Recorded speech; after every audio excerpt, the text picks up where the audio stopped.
Hi, my name is Joe Carell, and this is my before and after story.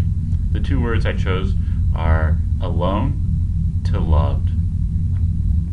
When I was younger, my parents got a divorce, and I never really saw my biological father the rest of my life. Growing up, we had moved at least once in my life, and I just always had to make new friends. Going into middle school and high school, like most students, I really wanted a girlfriend in my life. And that was difficult for me in many ways, but I constantly pursued that avenue of really striving to have a relationship with someone, with a girl. After some multiple failed attempts in high school, I actually felt like, was life worth living if I don't have a girlfriend in my life?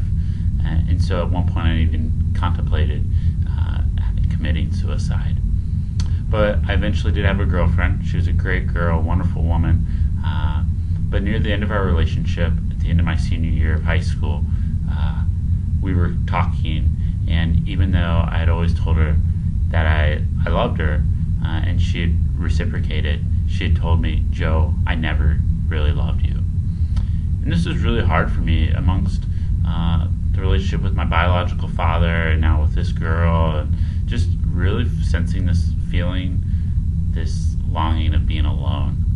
So I went off to college, and during my freshman year at college, I lived with a great guy, a friend from high school, but over that course of that year, our relationship began to fall away as well, and once again I became alone. It was during this year, my freshman year in college, that someone shared with me the true love of who Jesus was and what he's done for me. Even though I went to church most of my life, I never really grasped the understanding of the gospel and what Jesus really did for me and for so many other people. In my dorm, my freshman year of college, that guy shared with me the true love of Jesus and shared with me a passage from the Bible that really spoke to me at that time and has continued to, where God says, "I will never leave you nor forsake you."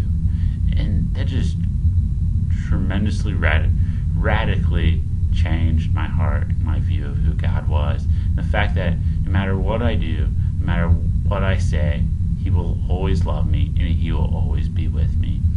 And at that point in my life, I decided to ask Jesus to be a part of my life, and I began a relationship with God. And since then, I've experienced a love that I've never experienced ever before in my life, even through my parents, my sister, my friends. There's just no love like the love that Jesus brings. And the fact that no matter what I do in my life now, whether I don't read my Bible or I sin constantly, even amidst that sin, God loves me joyfully and pursues me like crazy. And for the first time in my life and for the rest of my life, I'll never be alone ever in my life because I have the love of Jesus. And so that's my story. Thanks for listening.